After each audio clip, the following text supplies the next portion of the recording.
revelando o maior e o mais poderoso anti-inflamatório e analgésico do mundo, analisado, investigado e pesquisado nos últimos 5.000 anos.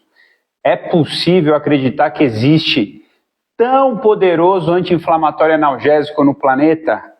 Pois é, 5.000 anos de história, para não dizer que tem mais tempo. Mas é que a ciência, que começou a fazer as experimentações sobre esses analgésicos e anti-inflamatórios, a gente está considerando a medicina oriental, a medicina verdadeira, não é? Boa noite aos primeiros vindouros, Milton Diamante e tia Fátima, sejam bem-vindos, obrigado pela presença. Rodrigo Freire, muito obrigado pela presença, sejam bem-vindos. E o assunto hoje é esse: qual é esse poderoso anti-inflamatório e analgésico que tem mais de 5.000 anos de história? Pois é, a ciência, eu vou colocar assim, moderna, sugere diversas possibilidades hoje de anti-inflamatórios e analgésicos. Por que que eles sugerem? Porque entendeu-se um jeito da gente, de novo, voltando à história da indústria farmacêutica, eles entenderam um jeito de abafar a dor. Rodrigo tá pedindo aí pra galera, põe o dedo no aviãozinho, manda aviãozinho para todo mundo aí. Até eu vou mandar, deixa eu ver o que vai acontecer se eu apertar aqui no aviãozinho. Vou mandar para todo mundo, ó, aviãozinho aqui, vamos ver o que acontece. Acho que vai chegar para todo mundo, né? Isso, tô mandando aviãozinho pra galera, vamos aí galera, aviãozinho chegando, é isso aí, ajuda nós aí, manda aviãozinho pra galera, pronto. E aí, o que a indústria farmacêutica fez? Se apropriou dessa inteligência. A indústria farmacêutica se apropria de uma inteligência para dizer assim, olha, se você está com dores ou está com alguma coisa que não está em ordem, está te incomodando, gerando algum processo de desconforto, dor, inflamação, está aqui o problema, resolvido o seu problema. Tome esse daqui e você vai viver bem. Esses dias chegou o absurdo de eu ver uma propaganda, eu não vou falar o nome da medicação, mas começa com dor e termina com flex. Começa com dor e termina com flex, o nome da medicação. E essa medicação, na propaganda, bem clara e bem realista, dizendo assim, olha, se você trabalha demais, se você tem um dia muito puxado, se você realmente ao final do dia está com dores e desconforto, para você manter a sua alta produtividade, eliminar essas dores, está aqui a solução do seu problema. Então a indústria farmacêutica se debruça sobre uma circunstância que eles já sabem qual é o produto, qual é a medicação que eles vão sugerir para manter o cara com o problema. Vou repetir. Eles mantêm o indivíduo com o problema. Eles não vão apresentar a solução definitiva para a dor ou para a inflamação, seja ela qual for. Eles vão apresentar algo que amenize os sinais e os sintomas. É só isso que medicação faz. Vou repetir, medicação só faz isso, ameniza sinais e sintomas daquele problema que você está desenvolvendo. Por que eu estou falando isso? Se há 5.000 anos ou mais não, mais de 5.000 anos, a gente já sabe que existe um poderosíssimo anti-inflamatório e analgésico disponível, de graça e abundante, vou repetir. Está disponível, está aí para você, para mim, está para todo mundo de forma igual. De graça, tu não vai pagar nada por ele. E abundante, ou seja, é inesgotável a fonte dessas substâncias. E qual é essa substância? Quais são essas substâncias que são anti-inflamatórias e analgésicas?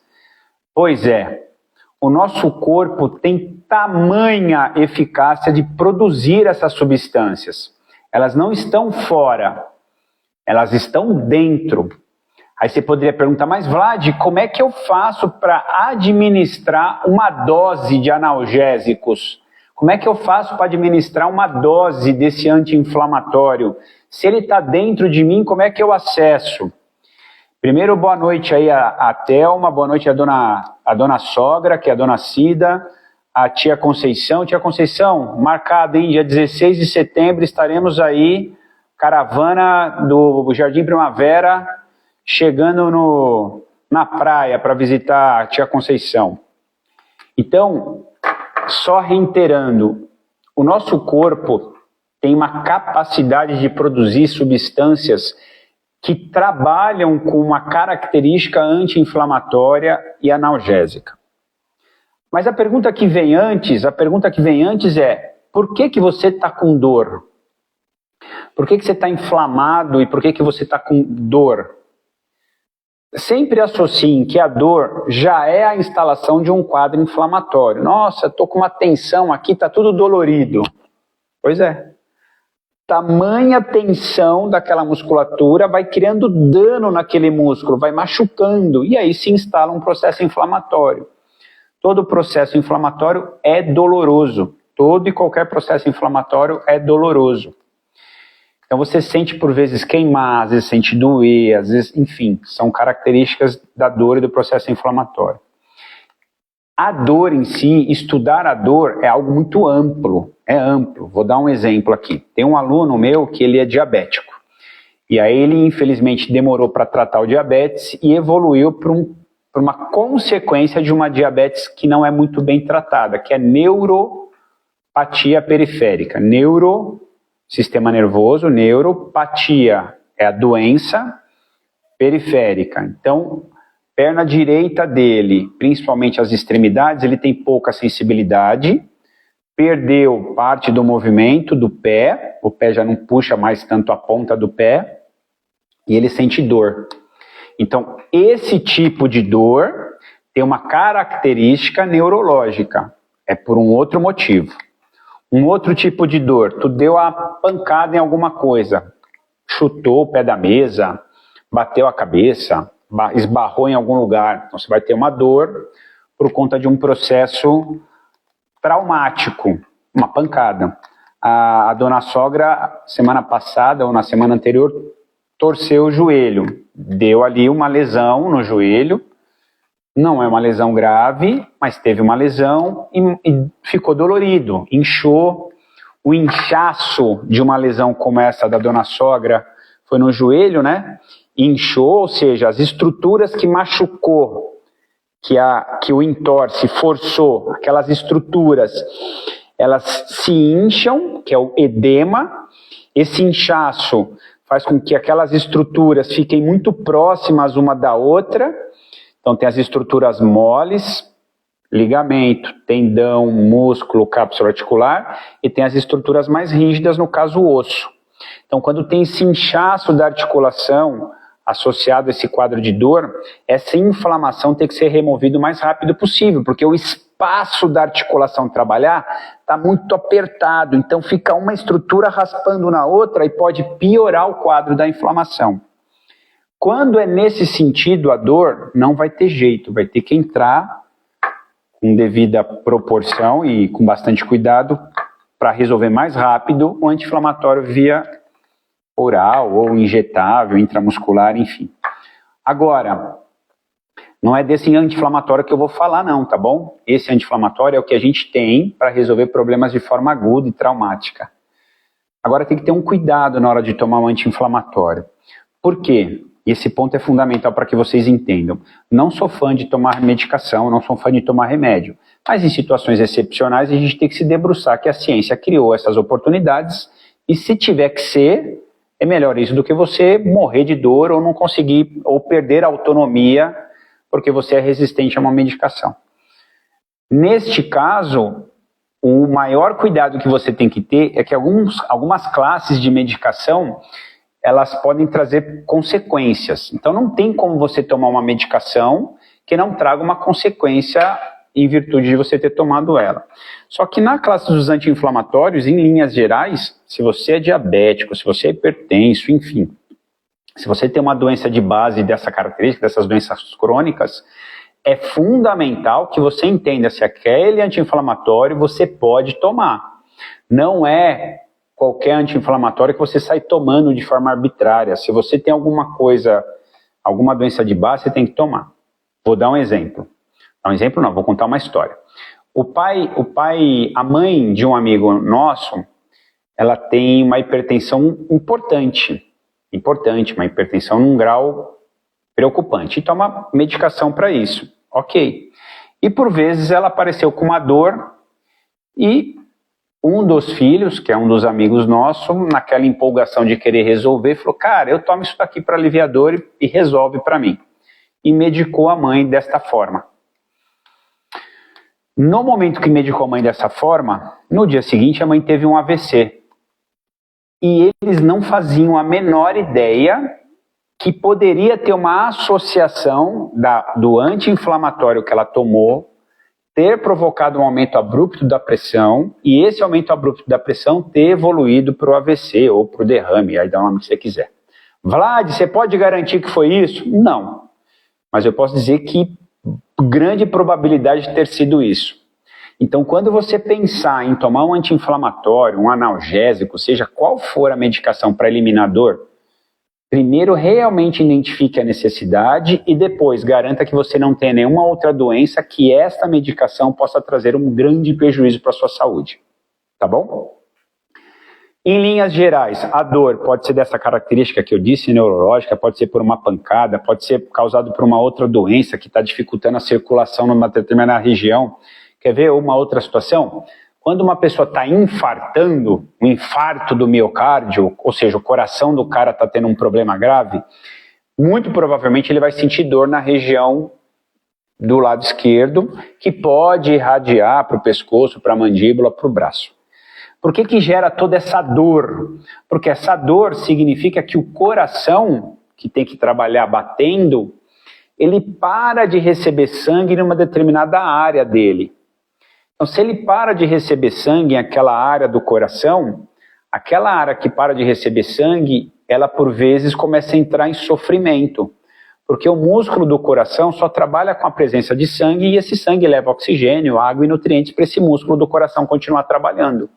Se não chega sangue ali, porque tem uma artéria, um caninho que está obstruído para o sangue chegar, aquela área que não recebeu sangue trabalha em sofrimento e começa a gerar dor. Beleza? Então o infarto do miocárdio dói porque o músculo cardíaco, por vezes, gera esse desconforto. Vou dar outro exemplo de dor. Quando a gente faz algum esforço físico e, por vezes, não dá tempo do músculo relaxar, ele começa a doer naquele momento. Então tem um motivo para gerar aquela dor. Então tem substâncias que geram a dor naquele momento. Então percebe que a dor tem vários motivos para gerar dor. E a pergunta é, resolver cada uma dessas dores é pelo mesmo caminho? É tudo por anti-inflamatório e analgésico? Não, não é. Vou dar um outro exemplo de dor aqui. Tu tá com uma vontade extrema de ir no banheiro, fazer o número 2, e por vezes você sente dor abdominal, dor na barriga. Não é dor na barriga, não é dor no músculo abdominal, é dor relacionada aos órgãos que estão em sofrimento, querendo liberar, neste caso, as fezes. Vou dar um outro exemplo, às vezes dá uma queimação no estômago, uma dor no estômago. É um tipo de dor que provavelmente o ambiente estomacal está em desequilíbrio, porque comeu alguma coisa que não caiu muito bem. Percebe? Agora olha que interessante, qualquer uma dessas dores que eu disse, elas são potencializadas pelo nosso quadro sistêmico corporal. O que é esse quadro sistêmico corporal? Vamos lá. Vou dar um exemplo do aluno que eu dei que tem uma dor na perna por causa do diabetes. Se ele se alimenta mal, piora o diabetes, piora o quadro inflamatório sistêmico, que eu já falei isso mais de todas as lives, eu acho que eu falo sobre isso. Aliás, hoje é a live de número 58, e a do exercício que vai ser depois dessa aqui vai ser 59. Olha que doideira, hein? Quase 60 lives já. Então esse colega que tem a dor periférica por causa do diabetes, quando ele se alimenta mal, primeiro que ele tem um desequilíbrio metabólico do diabetes. Piora o quadro neurológico dele, a dor piora. Segundo, há uma inflamação sistêmica se instalando por causa da alimentação ruim. Alimentos mais refinados, industrializados, processados, ultraprocessados, inflamam o nosso corpo. E essa inflamação ela é sistêmica. Ou seja, você fica com todos os sistemas inflamados. Pô, Vlad, mas se está tudo inflamado, não era para doer tudo? Pois é, uma hora vai começar a doer. É a questão de tempo. Então a gente chama inflamação de baixo grau, você não percebe por vezes, Mas quando essa inflamação de baixo grau ganha extensão em cima de um problema que você já tenha, aquele seu problema fica potencializado. Então, se você tem uma dor muscular, porque você tem um dia de trabalho extenuante, e você comeu mal, aquela sua dor de trabalho fica pior. Aquela sua dor de trabalho, de cansaço físico, se você dormiu mal, e se você comeu mal e dormiu mal, fica pior ainda a dor. Então, sempre a gente vai voltar para os 5 pilares do MAPAS: movimento, alimento, pensamento, alegria e sono. Quando eu gerencio bem esses 5 pilares, o meu ambiente corporal, as minhas condições corporais, que a gente chama sistêmicas, ou seja, o todo do meu organismo está em equilíbrio. Se o todo do meu organismo está em equilíbrio, a chance de eu ter dor é menor. É menor. E aquela dor que por vezes eu tenha, ela fica amenizada. Manuela, seja bem-vinda. Mariluz, seja bem-vinda. Obrigado, meninas. Então é fundamental que a gente compreenda que qualquer quadro de dor no nosso corpo, ele é potencializado pelo próprio corpo. Então você tem que ter essa ciência de que se você estiver bem, se cuidando, faço exercício, me alimento bem, durmo bem, controlo minhas emoções, me relaciono bem com as pessoas, estou gastando sorriso, estou diminuindo rugas. Se eu consigo orquestrar de forma mais inteligente esse ambiente que o meu corpo produz, naturalmente você não produz quadro inflamatório e você aumenta a produção de anti-inflamatórios. E agora chega nessa grande, não é descoberta, nessa grande revelação, porque descoberta já foi feita há muito tempo atrás, essa grande revelação. O mais poderoso anti-inflamatório que o nosso corpo tem são os nossos músculos. Vou repetir, o mais poderoso anti-inflamatório que existe são os nossos músculos. E esses mesmos, quando realizam um movimento, seja ele qual for, libera substâncias que são anti-inflamatórias. Não, Vlad, você está ficando maluco. Quando eu faço exercício, o músculo fica dolorido, ele inflama. Pois é, se você força demais, faz além da medida que você deveria, ele vai inflamar. Então tem que tomar cuidado, principalmente para quem está começando a fazer exercícios. Por isso que a aula que eu dou aqui depois é uma sugestão para quem está iniciando o programa de exercício. É uma sugestão para quem não quer forçar demais. É uma sugestão para quem não quer sentir grandes desconforto. E é uma sugestão introdutória para você poder evoluir com ela. Então, qualquer contração muscular libera anti-inflamatórios e analgésicos. Eu não vou dar nome aos bois porque os nomes são muitos nomes, mas tem diversos, a gente chama de neurotransmissores ou hormônios que são liberados pela musculatura que ajudam a gente a aliviar diversas dores. Aí vou dar um exemplo. Quando há uma lesão do tipo a dona sogra teve, a dona Cida torceu o joelho. Aquele joelho inflamado, será que se ela fizesse movimento com o joelho seria um bom negócio? Lembra que a inflamação diminui o espaço das estruturas da articulação se movimentar. Então o joelho que faz o movimento de dobrar e esticar, de flexão e extensão, esse joelho estava inflamado porque teve uma lesão, ela se machucou, o espaço das estruturas daquele joelho estava muito comprometidas, tinha pouco espaço para trabalhar. Se ela fizesse movimentos com o joelho, ia machucar ainda mais. Então não era inteligente fazer movimentos com o joelho, mas era muito inteligente que ela fizesse movimento com os músculos que acessoram o joelho, com outros músculos do corpo como um todo, para que os músculos distantes do joelho ou até próximo pudesse liberar as substâncias anti-inflamatórias e ela diminuir a dor no joelho. Então olha que interessante, um quadro de dor, por vezes hoje, vocês vão entender, quem estuda um pouco mais, eu vou dizer assim, essa medicina mais atenta a esses detalhes, o cara sai de uma cirurgia, se não houver grande limitação, o quanto antes ele tem que sair andando, tem que se movimentar, tem que se mexer por vários motivos, mas um dos mais importantes motivos é dar estímulo para a musculatura, ajudar o processo todo, liberando substâncias que são cicatriciais, analgésicas, anti-inflamatórias, que vão melhorar a vasculatura ou a parte vascular de todo o corpo como um todo para não ter problema de acumular substâncias que não devem em alguma determinada região. Olha que maluco, que antigamente o cara fazia uma cirurgia e ficava 7 dias deitado, que não podia se mexer até cicatrizar os pontos. Não, hoje com ponto mesmo, tudo costurado, o bicho já sai andando. Horas depois da cirurgia, porque é fundamental ter o movimento.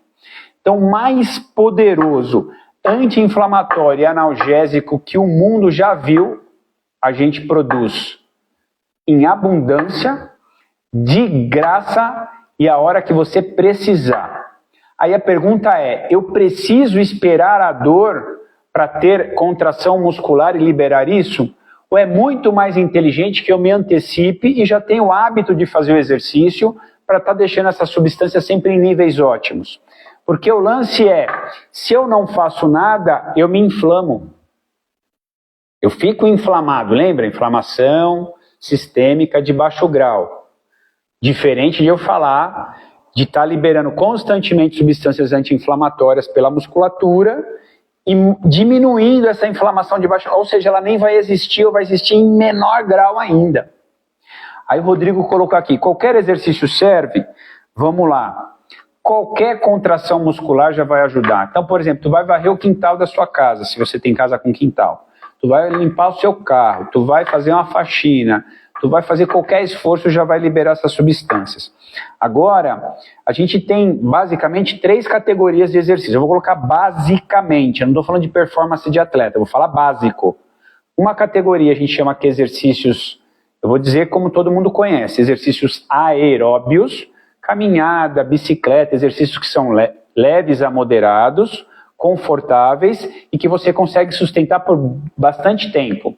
Esse tipo de exercício ele é maravilhoso para liberar parte dessas substâncias e para melhorar muito a parte de aumentar a vasodilatação, ou seja, quando os vasos, as artériazinhas que levam sangue pelas regiões do corpo, se elas aumentam o tamanho dela, facilita passar mais sangue, facilita chegar mais oxigênio nas regiões que estão com dor, facilita chegar mais substâncias anti-inflamatórias, facilita você, além de levar um monte de coisa boa, remover substâncias ruins daquela região e levar para o devido sistema para eliminar essas toxinas.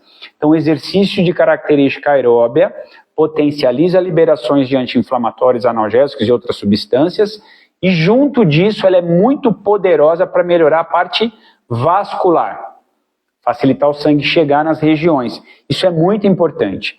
E esse tipo de exercício desenvolve a nossa capacidade, que a gente chama dos músculos de resistência. E esses músculos de resistência ficam muito, mas muito aptos, têm grande capacidade de aproveitar uma substância que por vezes é liberada e possa gerar dor. Então é muito legal que você melhore a capacidade dessa musculatura. Uma outra coisa que é pouco falado, mas eu vou colocar aqui, e tem gente que fala, Vlad, às vezes você fala muito difícil, complicado, mas a gente tem que evoluir nosso nível de conhecimento e eu vou manter parte das palavras que eu mantenho. Existem diversos problemas de dor e cansaço relacionados a esse déficit muscular. E parte desse processo acontece muito porque a gente está sofrendo com um negócio que é degeneração das estruturas mitocondriais. Nossa, Vlad, que confusão, o que é isso? Imagina que lá na sua célula tenha o seu pulmão, onde a célula respira. E nesse lugar que a célula respira, que é a mitocôndria, é um lugar que a célula consegue produzir energia. E essa energia serve para o corpo inteiro funcionar. Então, cada célula do nosso corpo tem um lugar que ajuda a produzir energia. Neste caso, na presença do oxigênio. Quando essa região da célula mitocôndria está danificada, e tem vários motivos para danificar, eu vou falar um aqui, tá bom? Para quem toma medicação, eu sinto muito mesmo, mas eu vou falar.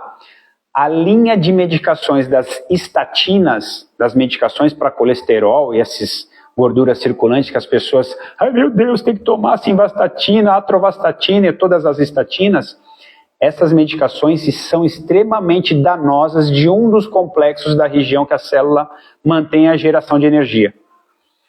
E aí a pessoa não sabe, depois que começa a tomar essas estatinas, tem um cansaço muscular, tem dores musculares, tem fraqueza e não sabe por quê.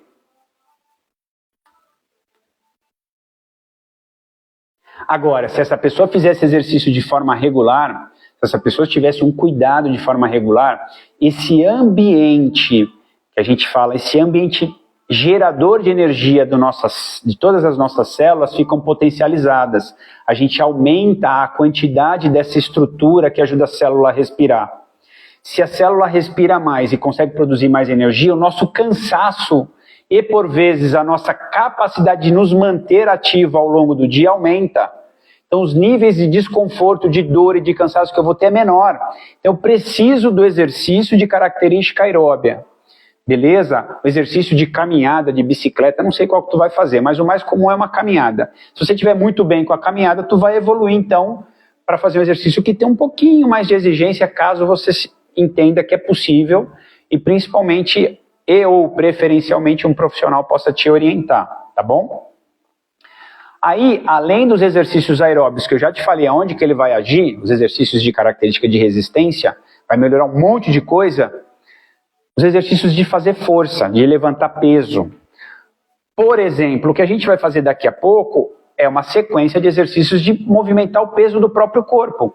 Então, isso é um jeito de fazer força, de transportar, de carregar ou disposicionar com relação ao peso do corpo.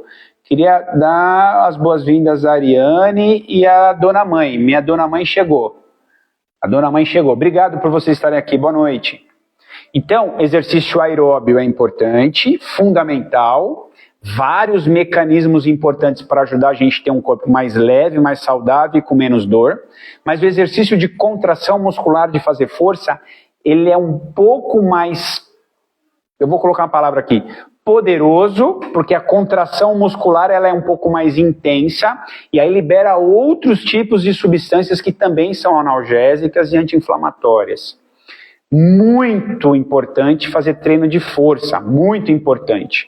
E olha que interessante, se eu estiver falando com uma pessoa com mais de 30 primaveras, a tendência é que a partir desse momento a pessoa começa a ter uma queda na capacidade de manutenção da força muscular. Então ele vai perder força muscular e, por consequência, vai perder estrutura muscular. Essa síndrome ou esse complexo, que já é classificado como uma doença da senescência, senescência são todas as instalações fisiológicas que o idoso vai sofrer, senescência. Esse processo se chama sarcopenia, já falei dele também. Então, quando eu faço exercício de força, eu retardo a sarcopenia, eu retardo essa diminuição de músculo, eu retardo essa diminuição de força. Por que que isso é muito importante? Além de produzir mais substâncias anti-inflamatórias, analgésicas e um monte de outras coisas, esse ambiente mais forte, com melhor condição de resistência e gerar força, ele te mantém numa melhor condição ao longo do dia. Então, aquele esforço que você faria e ficaria cansado, você não vai ficar cansado. Aquele esforço que você faria e poderia gerar uma contração muscular e machucar, não vai acontecer. Essa semana eu fui visitar um casal, que eu vou começar a atendê-los, e aí a dona Leni me mostrou o braço, e tinha um roxo no braço dela. Falei, nossa, dona Leni, o seu Nelson está batendo feio na senhora, hein? Ela falou, não, eu fui fazer um movimento e senti um estralo no braço e de repente apareceu esse roxo. O que é um estralo na musculatura e um roxo na sequência? Rompeu parte de uma estruturazinha muscular e aí teve o extravasamento de sangue muscular, ali, da musculatura que rompeu, de alguma fibrazinha que rompeu, e aí aparece o roxo no braço dela. Ou seja, quando eu tenho menos força para realizar os exercícios, realizar as atividades do meu dia, porque eu não treino isso, o mínimo esforço, vou pegar um balde aqui daqui para lá, vou carregar alguma coisa do armário daqui para lá. Se essa sua musculatura não está treinada, a chance de você se machucar aumenta, e aí vai aparecer dores, desequilíbrios posturais e as dores não vão acabar. Aí desorienta a coluna, desorienta quadril, desorienta joelho, desorienta ombro. Aí você vê bursite no quadril, bursite no ombro, os osteófitos, os bicos de papagaio, você vê as hérnias de... É um complexo de coisa que estão, na maioria das vezes, atrelado ao processo que eu falei lá, a partir dos 30 anos, começa a perder músculo, começa a ficar cansado, e ali começa a desorientar toda a minha estrutura esquelética. E aí vem todos os danos estruturais das artrites e das artroses. Artrite, inflamação da articulação, de alguma estrutura. Artrose é um dano crônico de alguma das estruturas da articulação. Não tem mais como reverter. Não dá para voltar para trás uma artrose. Não volta. Artrite é uma inflamação. Se não cuidar, vai evoluir para artrose. Tá bom? Então vamos lá. Exercício aeróbio. Já falei para que serve. Exercício de força. Já falei para que serve. E tem um terceiro tipo de exercício que são os alongamentos. Que também são muito bons para aliviar dor e desconforto.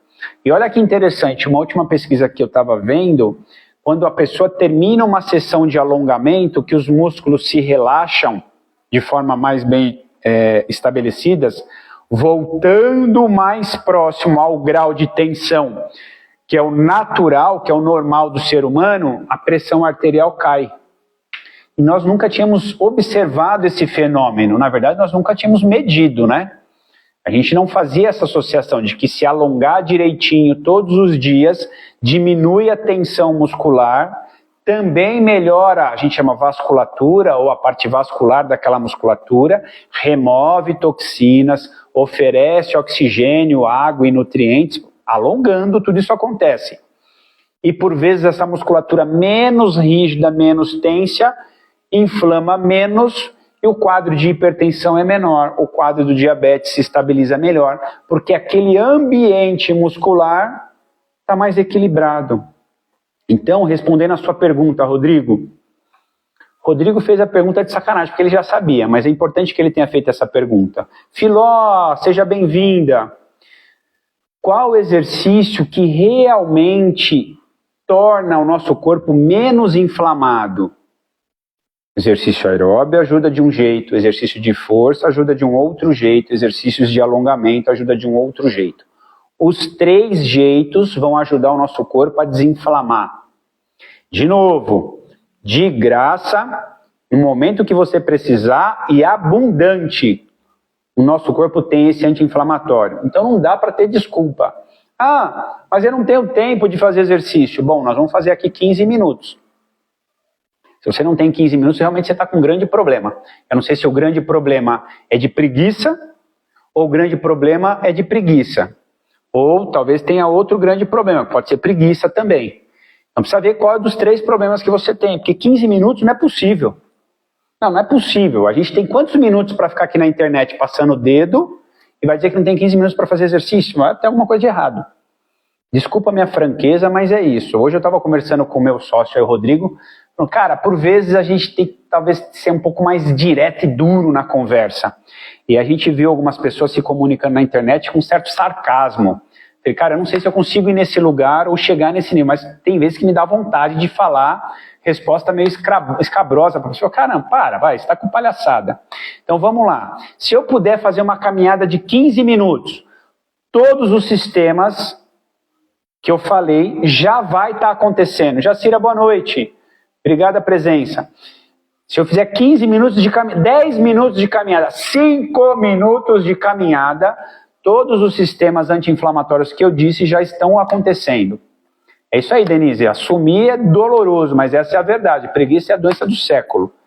A gente tem preguiça de fazer exercício, preguiça de cozinhar, preguiça de ir visitar um parente, a gente tem preguiça de um monte de coisa. Preguiça para um monte de coisa. Preguiça de ir na feira para comprar a comida certa. A gente tem preguiça de um monte de coisa. É um horror. É um horror. A gente está vivendo... Eu fiz uma visita agora numa fábrica de bonés e de camisetas. Coisa mais linda, o processo todo fabril deles. Coisa mais linda, muito organizado. Coisa mais linda. E no final uma conversa com um dos donos, né? Falando sobre todo esse processo, e a gente terminou a conversa falando sobre ética. Como ética é importante, como a gente não querer levar vantagem, não querer fazer menos e querer ganhar mais. Quero ganhar mais fazendo menos. Rapaz, de onde você tirou isso? Eu quero ter a melhor saúde não fazendo nada. É nesse ponto que a gente está chegando. Obrigado, Denise. Preguiça de pensar. Vixe, Maria. É isso aí. É isso aí. Então, 5 a 10 minutos de exercício já libera todos os anti-inflamatórios que eu disse. À medida que eu aumento essa quantidade, eu aumento a liberação desses anti-inflamatórios e analgésicos, mas tem um limite, tem um ponto que pode passar a ser um problema. Aí você pode começar a inflamar demais o corpo, porque a exigência está muito grande, acima da sua tolerância. E todos esses parâmetros de limite, eles são individuais. Então, por exemplo, para o Vlad fazer uma caminhada, vou dar um exemplo, tá? De 1 hora, para mim tudo bem. Se eu fizer uma caminhada de 1 hora com uma mochila nas costas, porque eu gosto de acampar, gosto de subir montanha, eu adoro fazer isso, por vezes eu ando 2, 3 horas com uma mochila de 15 a 18 quilos. E para mim tudo bem. E eu fico cansado, mas eu não sinto dor, porque eu tolero bem, porque eu treino para tolerar. Então minha capacidade de treino me permite tolerar isso. Agora, se eu pegar uma pessoa que não treina direito, que não tem capacidade disso, que talvez esteja com sobrepeso, a musculatura fraca, e convido ele para fazer o que eu faço, é um homicídio. No meu caso, é uma baita falta de responsabilidade enquanto profissional dessa área, que eu sei que isso não se deve fazer, não é correto. Vou dar um outro exemplo aqui, uma outra historinha. Meus filhos fazem parte de um grupo de escoteiros. Beleza? E aí tem uma etapa dos escoteiros que se chama jornada, se eu não estou enganado. Tá? Se eu falar alguma bobagem, se tiver algum escoteiro aqui, pode me corrigir que eu não tenho problema com isso não. Essa jornada é uma caminhada longa de um determinado volume de quilômetros. E tem uma data para ela acontecer. Eu falei, cara, por mais que a gente cobre dos escoteiros são pré-adolescentes, adolescentes e início da fase adulta. Começa com 10 anos, né? No escoteiro. Tem a etapa anterior, que são os lobinhos, que começa com 6 anos e meio. Os escoteiros têm 10, aí tem os recortes aí até 21 anos, se eu não estou enganado. Depois você pode virar chefe escoteiro, que são os adultos, que é muito legal. Quem puder, vai, porque é muito doido, muito legal, e eu me divirto muito. Mais do que me divertir, vejo o tamanho da responsabilidade, do carinho, do cuidado e da entrega, pelo menos do grupo que eu participo. Chama Sentapua, que é lá na Pama, na Brasleme, ali na aeronáutica da Brasleme, eu esqueço o nome ali, chama Pama. E aí vai ter a jornada, e essa jornada são muitos quilômetros andando com as crianças. Eu falei, não, cara, se a gente não preparar essas crianças com antecedência, a gente está fazendo um mal para elas, não está fazendo um bem. Pode ter a melhor paisagem do mundo, pode ter a melhor jantar depois da caminhada, pode ter a coisa mais linda do mundo lá no final, no meio, sei lá onde. Mas a quantidade para essas crianças não é adequada. Elas precisam estar preparadas e treinadas. Então precisa ser avisado, precisa ser feito isso. E se a pessoa não entregar o planejamento daquele preparo até a jornada, ele só não vai. E ele não ganha a pontuação ou a especialidade, sei lá o que eles premiam a criança quando ele termina a jornada. Só não vai. E tá tudo bem, porque se você levar uma criança a caminhar 12, 14, 16 quilômetros, sem essa criança estar preparada, você está causando um grande mal para a saúde dela. Ai, mas vai ser uma grande experiência emocional. Vai, uma experiência traumática. Isso não é adequado, já tem ciência suficiente para mostrar para a gente que isso não é legal, tá bom? Caminhada, 5 a 10 minutos por dia. Vou falar para vocês em linhas gerais, tá bom? Sorrindo e de preferência sem rugas, sem tensão, porque só de fazer isso daqui eu já estou liberando substâncias relacionadas ao que vai aumentar nosso quadro inflamatório. Se eu estou sorrindo mais e com aspecto mais confortável com relação à minha face, esses músculos dessa região falam para o meu cérebro, cara, tá tudo bem. Libera aqueles hormônios lá da alegria, aqueles hormônios do amor, aqueles hormônios da paz, é esses aí que a gente vai liberar. Agora, se eu faço cara de carranca, cara fechada, não cumprimento ninguém, aí eu estou liberando os hormônios do estresse, os hormônios de dar porrada, os hormônios de fugir, os hormônios de, estou com medo, estou ansioso, tá tudo errado. Só de mexer com a minha face já melhora tudo. Então é fundamental que a gente compreenda que um pouquinho que você fizer da caminhada, um pouquinho que você fizer da força, um pouquinho que você fizer de alongamento, já é muito para quem não está fazendo nada. tá bom? Então convido e convoco vocês agora a pegar uma cadeira para a gente fazer uma sequência de 15 minutos de exercícios que vai ao encontro desses 3 elementos. Um pouco do trabalho que a gente chama aeróbio, que é um exercício que a gente possa sustentar por mais tempo. Um pouco de exercício de força, que a gente vai fazer contrações musculares e alguns alongamentos. De forma muito simples, muito básica, em 15 minutos, tá bom? Eu vou encerrar a live aqui e vou abrir ela de novo, você volta, eu vou estar aqui de volta. Pega a sua cadeira, arruma um espacinho para você, de preferência que você esteja descalço ou com o mínimo calçado possível, porque a gente não vai fazer nada extraordinário que eu precise proteger meu pé. E tem uma outra grande vantagem, quando eu piso descalço em qualquer que seja a superfície, melhor que seja uma natural, melhor que seja grama, areia, terra, melhor que fosse natural, mas mesmo que não seja natural, eu pisando numa superfície aqui descalço, você já tem um ganho enorme, enorme das ativações dos mais de 30 complexos articulares, mais de 20 complexos ósseos que eu tenho no pé, e por vezes esse é o alicerce da nossa postura, tá lá nos pés, tá bom? Cuide dos seus pés.